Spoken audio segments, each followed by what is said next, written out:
El líder estaba manteniendo una bachata en su corazón. Está escuchando a Jim McClinton.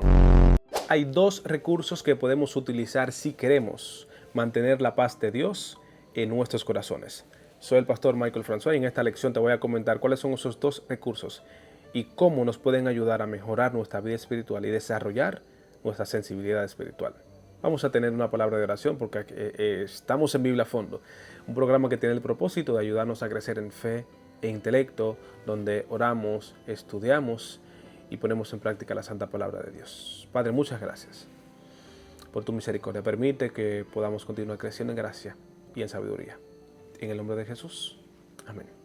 Queremos aprovechar el momento para enviar saludos al doctor Giancarlo Paula, también a Félix Disla, a la hermana Eufemia Batista y también a Tomás. Hasta ahora son los comentadores más consecuentes. Han estado comentando cada video, así que muchísimas gracias. También tengo un nombre por ahí de mi amigo de la central de San Luis. No recuerdo bien el nombre. Yo creo que Tomás. Felicidades. Muchas gracias por el apoyo. Así que si quieres que el contenido siga creciendo, en este caso sigue la cuenta. Puedes darle al botón seguir ahora mismo. Si tú ves que el botón seguir está blanco, es que tú no estás siguiendo la cuenta. Así que sigue la cuenta. Daré al símbolo de la manito, que es me gusta. Y en este caso escribe en la caja de comentarios, viviendo la nueva vida. Seguimos hacia adelante. Felicitamos a Venezuela por un juego bien reñido contra Dominicana. Y muchísimas felicidades al pueblo dominicano por esa gran victoria que tuvieron anoche. El juego se puso tenso en el 9º inning, pero felicidades a Dominicana porque logró la victoria. Seguimos hacia adelante, vamos a hacer un poquito de contexto, recordando que el capítulo 3 de Colosense, en ese capítulo 3 el apóstol Pablo es intencional en cuanto a su deseo de que su iglesia mantenga la paz. Pero ¿cuáles son los dos recursos que ellos deberían utilizar o que podemos utilizar nosotros también para mantener esa paz en nuestros corazones? Vamos a hacer mención de que la paz que el apóstol Pablo, que esa gente, que sus hermanos mantengan en sus corazones, no es la paz romana. La paz romana o la Pax Romana era un término que se utilizaba para referirse a un contexto, a una parte de la historia romana donde el imperio había logrado mantener la paz por un largo periodo de tiempo, porque ellos habían expulsado todas las potencias que intentaban quitarles la vida, quitarles los recursos, oprimirlos. Así que la Pax Romana era una paz que se lograba de manera exterior, porque el gobierno estaba estable y habían mantenido ese periodo de estabilidad y tranquilidad interna. Pero era una paz interna que se había logrado por el apoyo externo. Las ciudades-estados estaban tranquilas. Sin embargo, el apóstol Pablo no quiere ese tipo de paz para sus hermanos. Él está intentando que la paz que ellos tengan venga desde el interior, que sea un trabajo que Dios haga en sus mentes para que en el momento de la turbulencia puedan mantenerse tranquilos. La paz que tenían los romanos era porque no había guerra, pero la paz que el apóstol Pablo quería para sus hermanos era una paz que pudiera permanecer incluso estando en la guerra. Dos recursos tenemos que utilizar para que esta paz pueda permanecer en nuestras vidas. El primer recurso es la palabra de Dios. Ese es el primer recurso. Sin la palabra de Dios no hay posibilidad de que tengamos paz. ¿Y por qué el apóstol Pablo entra en este versículo 16 y 17 enfatizando la importancia de contener la palabra de Dios para mantener la paz? Recordemos que esta ciudad de Colosa estaba influenciada por diversas culturas, la cultura griega, la cultura romana, la cultura judía y también la cultura oriental. Y cuando hablamos de tantas culturas, hacemos la mención por el hecho de que esas culturas tenían creencias distintas. Por ejemplo, había una confusión religiosa, había confusión filosófica, también había un conjunto de tradiciones judías y finalmente las prácticas místicas que pertenecían principalmente a la ciudad de Colosa. Ese conjunto de creencias hacía un tipo de sincretismo que impedía que las personas podían estar cuerdas y pensar en algo específico para mantener la paz. Y aunque atendieran la filosofía, no iban a tener la paz. Así que el apóstol orienta a sus seres queridos, a sus hermanos, que el recurso principal para mantener la paz, el recurso principal que ellos deben utilizar para mantener la paz es la palabra de Dios.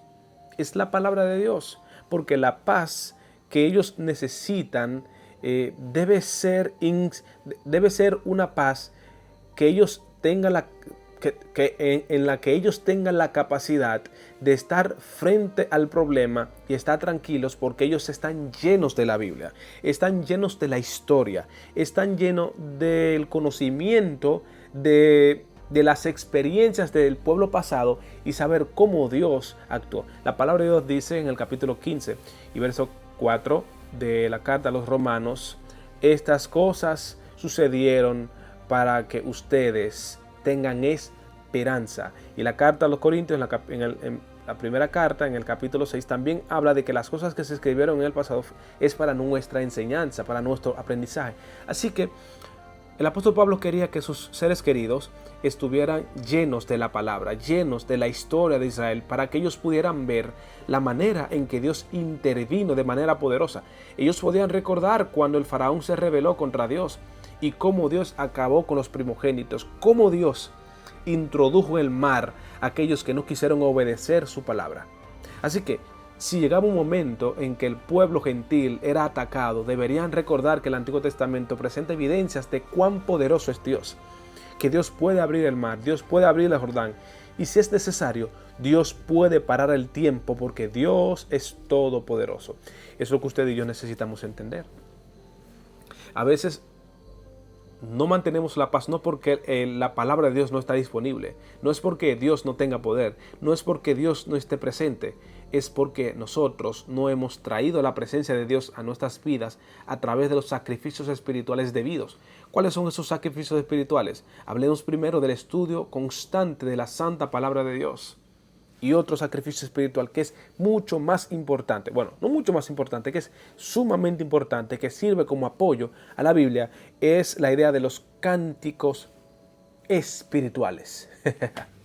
Y es así porque es importante, porque a veces yo recuerdo la historia de un amigo que, bueno, es pastor en el norte. Y él dice que cuando llegó al club de los conquistadores, a él se le instruía que debía mantener una canción en su corazón, ¿verdad? Pero resumiendo la historia, un día llegó allá al club y estaba cantando, pero usted no sabe qué estaba cantando. El líder estaba cantando una bachata. Estaba cantando una bachata, una canción secular. Y entonces le dijeron: pero líder, ¿y qué usted está cantando? Pero usted me dijeron que tengo que mantener una canción en mi corazón.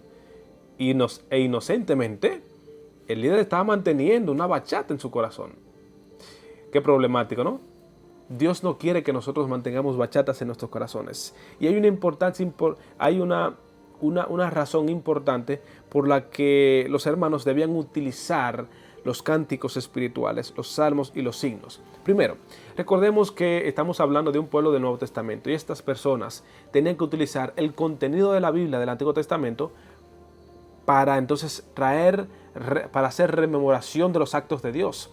Pero para que esas palabras, esas historias quedaran en sus corazones, en sus mentes, ellos utilizaban los cantos, los salmos, que estaban bañados de la historia de Israel, estaban bañados de los actos poderosos, de las proezas de Dios a través de la historia. Así que, como ellos necesitaban ese tipo de recursos para memorizar la palabra de Dios, ellos cantaban frecuentemente, cantaban salmos, cantaban himnos que glorificaban el nombre de Dios. Y era algo muy bonito porque, digo bonito como que yo estuviera allá, pero como se describe en la historia, era algo muy fascinante porque como los hermanos no tenían un templo ubicado, un templo específico, ellos se reunían en sus casas. Y en la carta a Colosenses nosotros vamos a ver más un poquito eso, que los hermanos prestaban sus casas para reunirse en grupos pequeños y así alabar a Dios, así crecer en el sentido espiritual. Lo que estamos planteando en esta lección es importantísimo, que nosotros recordemos que los cantos que nos ayudan a desarrollar la sensibilidad espiritual no son los cantos seculares, no son los cantos que activan las emociones, no son los cantos que cautivan nuestros pensamientos y nos llevan a otros mundos que no son el mundo divino, son los cantos espirituales. Hay un principio importantísimo que debemos recordar: la música sirve de apoyo para fomentar la sensibilidad espiritual, pero cuando la música es espiritual. A veces hay músicas que utilizamos que son simplemente la repetición de las experiencias del mundo, la repetición de la historia mundana. Pero qué bonito. A mí me gusta mucho escuchar los cuartetos. De paso, esta mañana cuando estaba preparando la lección, estaba escuchando a Jim McClinton y también a Jim Ayers. Jim Ayers. Sí. Los dos son bajos, cantan muy bien. Y yo a veces pienso como que esos himnos tienen un poder en la mente de uno. Y todo aquel que escucha cuarteto sabe muy bien que esa experiencia es sumamente bonita. Esta mañana escuché como 8 veces el canto Vendrá, que dice vendrá, pronto ya viene, ese. Y también grande es el amor divino. Son himnos muy poderosos. Yo te invito a que los escuches. Grande es el amor divino y vendrá del cuarteto Heraldos del Rey. Qué bueno que tú y yo podamos experimentar los cantos, cantar los himnos, cantar los salmos, porque eso desarrolla nuestra sensibilidad espiritual. Yo te quiero invitar a que seas serio en esto, a que seas serio, porque solo así tú y yo podemos desarrollar una sensibilidad espiritual responsable, porque a veces nosotros intentamos hacer lo correcto, pero estamos viviendo en un mundo muy secular. Pero Dios te está invitando a que recuerdes y lo tengas muy presente. Viviendo la vida nueva hay que cantar salmos, hay que estar imbuidos de la palabra de Dios. Te invito a que tengamos una palabra de oración. Y muchas gracias por haber comentado el contenido. Solamente te recuerdo, sigue la cuenta, escribe un comentario y dale me gusta al contenido. Muchas gracias. Vamos a tener esta palabra de oración recordándote que tienes que responder esta pregunta.